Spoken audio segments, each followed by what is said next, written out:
الحمد لله وحده والصلاة والسلام على من لا نبي بعده.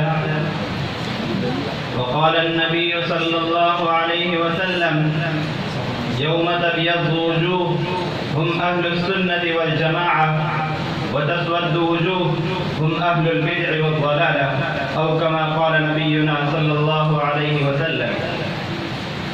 حاضرین مجلس اور میرے ہم فکر، ہم مشرب، ہم مشن، طالب علم ساتھی، آج میں آپ حضرات کے روبرو دور حاضر میں ابھرنے والے ایک فتنہ شکیل بن حنیف پر قدر روشنی ڈالنے کی جسارت کر رہا ہوں. یوں تو اسلام پر آنے والا ہر دن پہلے کے مقابلے میں سخت سے سخت ہے. ہر آنے والی رات بمقابل ماقبل کے تاریخ سے تاریخ نظر آتی ہے. ظہور فتن کا یہ دورہ ہے کہ گویا کہ ظہور فتن نے تموج کسی کیفیت حاصل کر لی ہے. من جملہ ان میں سے مہدویت اور مسیحیت کے دعوے دار ہر زمانے میں بے شمار رہے ہیں. بلکہ ان پاگلوں نے تو حد ہی کر دی کہ ایک ہی وقت میں، ایک ہی خطے میں، ایک ہی زمانے میں کئی مدعی اٹھ کھڑے ہوئے. چاہے وہ بہاءاللہ ایرانی ہو، مرزا غلام احمد قادیانی ہو، سید محمد جون پوری ہو، محمد اٹکی ہو، یا پھر پرویز یا گوہر شاہ ایرانی، کوئی بھی ہو، ہر ایک نے اپنی قسمت آزمائی کی ہے. اب کیا کوئی کسر رہ گئی تھی کہ اب ایک اور بندہ کھڑا ہوا جسے دنیا شکیل ابن حنیف کے نام سے جانتی ہے. اس نے بھی آ کر کوئی نیا دھار نہیں مارا، بلکہ اپنے آبا کے ترکے کو اور انہی کے مشن کو آگے بڑھایا ہے. تو میں آج کی نشست میں اصولی طور پر اس فتنے کا تعاقب کرنا ضروری تصور کرتا ہوں، کیونکہ میں آج دیکھتا ہوں کہ اب تک میرا ذہن یہی تھا کہ شاید یہ فتنہ صرف بہار، دہلی اور مہاراشٹر کے اندر محصور ہے، لیکن وقت نے بتا دیا کہ میں غلط پر تھا. دیکھتے ہی دیکھتے سورت کو بھی میں اس کا شکار پاتا ہوں. یہاں پر بھی اس کے کارندے دندناتے پھرتے نظر آتے ہیں. ایسے وقت کے اندر ضروری ہے کہ اصولی طور پر میں اس کی سرگوبی کروں. میرے بھائیو، شکیل ابن حنیف یہ کوئی نیا فتنہ نہیں ہے، بلکہ سالوں پہلے ابھرنے والا مرزا غلام احمد قادیانی کا یہ وارث ہے. گویا شکیلیت اور قادیانیت میں توافق ہے، چولی دامن کا رشتہ ہے. شکیلیت نے کوئی نیا دعویٰ پیش نہیں کیا. مرزا قادیانی نے جو دعویٰ جات دائر کرائے تھے اسی کو نئے انداز میں پیش کرنے کی کوشش کی ہے. آپ کو معلوم ہے کہ جب مرزا غلام احمد قادیانی نے مہدی، مسیح اور نبی ہونے کا دعویٰ کیا تو اولاً ہمارے اکابرین نے، علماء اہل سنت نے اس کا جو تعاقب کیا ہے انداز یہ رکھا کہ قرآن و حدیث کی روشنی میں پہلے اس کی تردید کی. لیکن یہ طریقہ کارگر ثابت نہ ہوا، بلکہ خود ہمیں نقصان پہنچا. اس کا فتنہ دبا نہیں بلکہ بڑھتا چلا گیا. وجہ کیا؟ جب علماء اہل سنت نے قرآن و حدیث سے دلائل پیش کیے، مرزا بھی چونکہ ظاہراً قرآن ہی کو مانتا تھا، احادیث پر ظاہراً ڈھونگ مچا کر ایمان رکھتا تھا، وہ بھی قرآن پیش کرنے لگا. ادھر سے بھی قرآن ہے، ادھر سے بھی حدیث ہے، اور مد مقابل کی بات بھی بظاہر قرآن و حدیث ہے. جب دونوں ڈیبیٹ کرتے، مناظرہ مباحثہ ہوتا تو اس کا غلط اثر سامعین پر یہ پڑتا. سامعین یہ سوچنے پر مجبور ہو جاتے کہ جب ادھر بھی قرآن ہے، ادھر بھی حدیث کو ماننے والے، ادھر بھی قرآن و حدیث، تو گویا کہ دونوں اسلامی فرقے ہیں، دونوں مسلمان ہی ہیں. حالانکہ مرزا کو اسلام اور اسلامیت سے کوئی سروکار نہیں تھا. لیکن جب اکابرین نے اپنے اس طرز عمل کو بدلا، اس طریقہ کار کو بدلا کہ اب قرآن و حدیث سے مستدلات نہ پیش کیا جائے بلکہ مرزا کی ذاتیات پر بحث ہوگی، کفریات مرزا، اکاذب مرزا پر اب ہم ڈیبیٹ کریں گے. مرزا غلام احمد قادیانی کے مکروہ چہرے کو ہم لوگوں کے سامنے پیش کریں گے. جب اس طریقہ کار پر میرے اکابرین عمل پیرا ہوئے تو وہ اپنے دیکھا یوں اس کا فتنہ اسلام کے دائرے سے کو دور جا کھڑا ہوا اور یہ ایک غیر مسلم اقلیت قرار پایا۔ تو آج میں چاہتا ہوں کہ اپنے اکابر کے دیے ہوئے اسی اصولی اور اسی اصول کے تحت میں شکیلیت کی سرکوبی کروں۔ میں آج قرآن و حدیث کی روشنی میں شکیلیت کو ننگا نہیں کروں گا، بلکہ میں آج شکیل کی ذاتیات پر کلام کروں گا۔ اور یہ اصول صرف مجھے میرے اکابر نے نہیں دیا، بلکہ مجھے میرے آقا نامدار احمد مجتبی محمد مصطفیٰ صلی اللہ علیہ وسلم کی سنتوں سے ملا ہے۔ جب نبی علیہ السلام نے نبوت کا اعلان کیا، وہ صفا پر چڑھ کر آپ نے اپنے نبی ہونے کا دعویٰ کیا، اللہ کے کلام کو لوگوں کو سنایا اور اپنے مشن کو لوگوں کے سامنے بیان کیا، تو وہاں پر اولا نبی علیہ السلام نے پہلے اپنی ذات کو پیش کیا، پھر اپنی بات کو پیش کیا، قولوا لا الہ الا اللہ تفلحوا۔ تو میں آج شکیل بن حنیف کی ذاتیات پر کلام کروں گا انشاءاللہ العزیز۔ میرے بھائی، آج تک اس فتنے کو ظاہر ہوئے تقریباً 15 سال سے زائد عرصہ گزر چکا، لیکن آج تک کوئی ایسی معتبر دستاویز منظر عام پر نہیں آئی کہ جس کو میں سامنے رکھ کر شکیل کی ذات کو دیکھوں، اس کے ماضی کے کرتوتوں اور دھول کھلائے ہوئی زندگی پر نظر رکھوں، حالیہ دعوے کو پرکھوں اور مستقبل کے نتائج آپ کے سامنے بیان کروں۔ اس نے یہ جرأت ہی نہیں کی کہ میں اپنے ماضی کی داستان لوگوں کے سامنے بیان کر پاؤں، کیونکہ اسے معلوم ہے کہ اگر میرا جو ماضی ہے یہ لوگوں کے سامنے آ جائے تو پھر میرا بھانڈا پھوٹ جائے گا، کیونکہ انسان کا جو ماضی ہوتا ہے وہ مستقبل کے لیے آئینہ نما ہوتا ہے۔ اب تک شکیل کی جانب 2 کتابیں منسوب ہیں، ایک شمدلی کے اعتراضات کے جوابات، اور تو انہی کتابوں کی روشنی میں اور انٹرنیٹ پر موجود بعض ذرائع سے جو موصول ہوئے ہیں ان انفارمیشن کے مطابق میں اس کا قدر تعارف آپ کے سامنے پیش کرنے لگا ہوں۔ اس بندے کا نام شکیل ہے، باپ کا نام حنیف ہے، ماں کا نام کوئی نہیں جانتا، کس نسب سے ہے، کس خاندان سے ہے کسی کو نہیں معلوم، مجہول النسب ہے۔ البتہ یہ بات میں بڑے رسوخ اور دعوے سے کہہ سکتا ہوں کہ یہ فاطمۃ النسب نہیں ہے، نبی کے خاندان سے اس کو دور کا بھی واسطہ نہیں۔ کب پیدا ہوا یہ بھی صراحت سے نہیں موجود، البتہ ایک تحریر سے یوں آشکارا ہوتا ہے کہ 1968 میں پیدا ہوا۔ بہار کے ایک ضلع دربھنگا کے عثمان پور رتن پور میں یہ پیدا ہوا۔ چلے پیدائش تو ہو گئی، لیکن اس کی پرورش کس نے کی، تربیت کن ہاتھوں میں ہوئی، اس کی ماں کون، اس کو پالنے والے کون، دودھ کس نے پلایا، بچپن میں تعلیم کس نے دی ہے، مکتب گیا یا نہیں، مدرسہ گیا یا نہیں، کسی بڑے آدمی سے اپنا تعلق جوڑا ہے یا نہیں، کوئی نہیں جانتا، سب پردہ خفا میں ہے۔ البتہ 20 سال کے بعد اعتراضات کے جواب کے صفحہ 8 سے 10 تک یہ اپنی تعلیمی روزات کو لکھتا ہے۔ 20 سال کے بعد یہ پٹنہ کے ایک یونیورسٹی میں پڑھ رہا تھا، بلکہ پڑھتا نہیں، لاجوں میں رہتا اور ٹیوشن پڑھایا کرتا تھا۔ آگے لکھتا ہے کہ میں اپنی تعلیم مکمل نہ کر پایا تھا کہ مجھے اللہ کی جانب سے یہ کام سونپا گیا۔ گویا کہ دینی تعلیم تو تھی ہی نہیں، قرآن و حدیث کا تو نام تک نہ سنا ہوگا، البتہ دنیاوی تعلیم بھی مکمل نہ کر سکا کہ اس فتنے کا شکار ہو گیا۔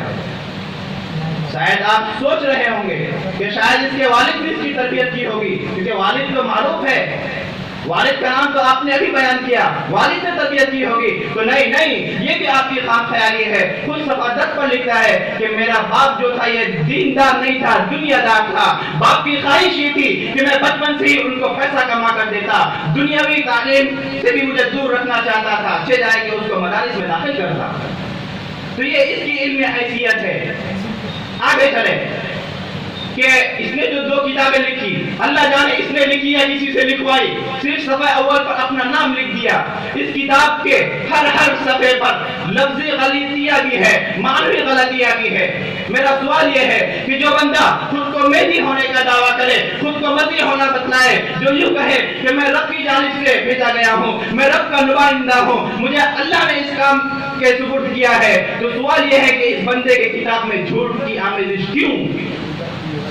جب اللہ کی جانب سے یہ مقروض کرتا ہے، اللہ نے اسے یہ کام سونپا ہے، تو کہ رب کریم اس بات پر قادر نہیں تھا کہ اس کی کتاب میں جو غلطیاں واقع ہے ان غلطیوں پر تنبیہ کرتا، یا اس کی جماعت میں اس کے حواریوں میں کوئی ایسے چیلے نہیں نکلے جو ان غلطیوں پر اسے متنبہ کرتا۔ میرے بھائیوں، شکیل ابن حنیف اور قادیانیت یہ دونوں ایک ہی ہے۔ گویا یوں کہا جا سکتا ہے شکیلیت کوئی نیا فتنہ نہیں بلکہ قادیانیت کا جدید ایڈیشن اور نیو ورژن ہے. جو دعویٰ اس نے پیش کیا وہی دعویٰ اس نے لیکن نئے انداز میں, کیونکہ اس نے ماضی کو دیکھا ہے کہ مرزا غلام احمد قادیانی کہاں کہاں مات کھایا, کہاں کہاں اسے ذلت اٹھانی پڑی ہے, وہاں پر اس نے قدر تعمیرات کی ہے اور تعمیرات میں فرق کیا ہے. مثلا مرزا غلام احمد قادیانی سے اسے کیا نسبت؟ تو جس طرح مرزا غلام احمد قادیانی نے اپنے لیے ایک خاص گاؤں اور علاقہ متعین کیا, قادیان کو اپنا مسکن قرار دیا, وہیں سے بیٹھ کر اپنے منصوبوں کو دنیا میں پھیلاتا, اسی طرح یہ شخص بھی جب پٹنہ سے یہ دہلی پہنچا, دہلی کے دلکشمی نگر وہاں رہتا تھا, لیکن وہاں کے اہل سنت نے جب اس کا تعاقب کرا تو وہاں سے یہ بھاگنے پر مجبور ہوا اور دوسرے علاقوں میں گیا. ہر جگہ اسے پسپائی ملتی رہی. بالآخر یہ اپنے باپ مرزا غلام احمد قادیانی کے نقش قدم پر چلتا مجبور ہوا کہ جس طرح مرزا نے قادیان کو اپنا مسکن قرار دیا تھا, اسی طرح اس نے اورنگ آباد میں ایک الگ گاؤں آباد کیا جس کا نام مہدی نگر رکھا, اور یہاں پر صرف اسی کے حوالے اور اسی کے پجاری رہتے ہیں, کوئی اور وہاں جا نہیں سکتا تاکہ کوئی اس سے تعرض نہ کر سکے اور اس کا بھنڈا نہ ٹوٹ جائے, اس کا باطل اور مکروہ چہرہ لوگوں کے سامنے آیا نہ ہو جائے. مرزا غلام احمد قادیانی نے دعویٰ کیا تھا کہ میں ہی مسیح ہوں, میں ہی عیسیٰ ہوں. عیسیٰ مسیح دونوں ایک ہی شخصیت ہیں, دونوں ایک ہی ذات ہیں, ان میں کوئی فرق نہیں. ہمارے اکابرین نے اس کا وہاں پر تعاقب کیا تھا اور احادیث سے ثابت کیا کہ مرزا تیرا یہ کہنا درست نہیں ہے, بلکہ حضرت عیسیٰ بن مریم علیہ السلام یہ ایک الگ شخصیت ہے, محمد ابن عبداللہ اور مہدی یہ ایک جداگانہ شخصیت ہے. مرزا نے دونوں کو ایک کر کے پیش کیا. مرزا وہاں یوں مار کھایا تھا. مرزا نے کہا عیسیٰ علیہ السلام حیات نہیں ہے, عیسیٰ علیہ السلام قیامت سے پہلے نازل نہیں ہوں گے, یہ جو بھی احادیث میں ہے یہ صرف پیشن گوئیاں ہیں, پیشن گوئیوں کا صادق آنا درست نہیں. پیشن گوئی صرف یہ کہہ دی جاتی ہے اور جس طرح کہی گئی ہو اس طرح ہی وہ صادق آئے, کوئی بات ضروری نہیں ہے. تو وہاں پر وہ مرزا چونکہ مار کھایا تھا, شکیلیت نے رنگ بدلا ہے, تعبیرات میں کچھ فرق کیا ہے. شکیل بن حنیف یہ تو ظاہراً مرزا غلام احمد قادیانی کا تو حقیقتاً چہرہ ہی ہے, البتہ یہ حضرت مسیح اور عیسیٰ علیہ السلام کے درمیان کوئی فرق نہیں کرتا. لیکن چونکہ مرزا غلام احمد قادیانی حیات عیسیٰ, نزول عیسیٰ کا انکار کر کے مجرم قرار پایا تھا, ذلت اٹھائی تھی, اس بندے نے اس کی بھونڈی سی تعمیل کر دی کہ عیسیٰ علیہ السلام کا نزول تو ہوگا, عیسیٰ علیہ السلام تشریف تو لائیں گے, لیکن جو نزول ہے, نزول سے مراد نزول من السماء نہیں بلکہ نزول سے مراد صرف اترنا ہے, چاہے گاڑی سے اترے, اسٹیج سے اترے یا پھر کسی اور چیز سے اترے. لہذا میں شکیل بن حنیف, میں عیسیٰ بن مریم ہوں کہ میں اپنی ماں کی پیٹ سے اترا ہوں. تو اس بندے نے جہاں مسیحیت کا دعویٰ کیا وہاں اس نے عیسیٰ ابن مریم ہونے کا بھی دعویٰ کیا ہے, حالانکہ آپ کو معلوم ہے احادیث میں حضرت عیسیٰ علیہ السلام کے نزول کے اوقات کے اور جتنی نشانیاں بتائی گئی ہے, حضرت مہدی کی جتنی نشانیاں بتائی گئی ہے, کوئی مائی کا لال چاہ کر بھی ان نشانیوں کو, ان پیشن گوئیوں کو اپنے اوپر فٹ نہیں کر سکتا. شکیل اگر تو کہتا ہے میں عیسیٰ علیہ السلام ہی ہوں تو تیرا باپ تو معروف ہے, تیری ماں تو معلوم ہی نہیں. عیسیٰ علیہ السلام کے کوئی والد نہیں ہوں گے, آپ تو بغیر باپ کے تھے.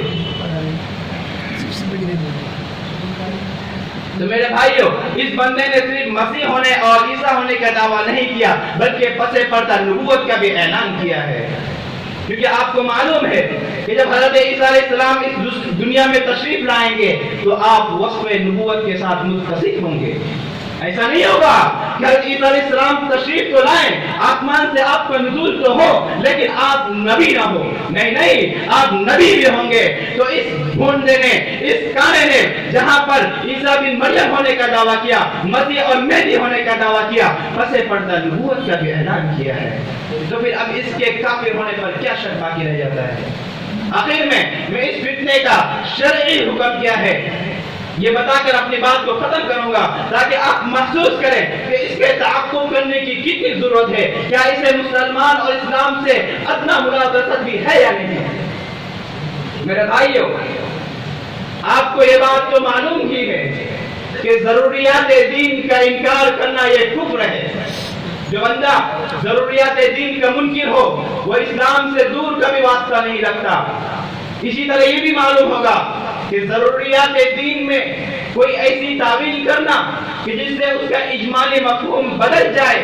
امت اور 14 سال سے جو مفہوم لوگ لیتے آ رہے ہیں اس مفہوم میں بالکل خرابی آ جائے, برعکس مفہوم نکل جائے, یہ بھی کفر ہے, کیونکہ یہ تعویل نہیں بلکہ تحریف ہے.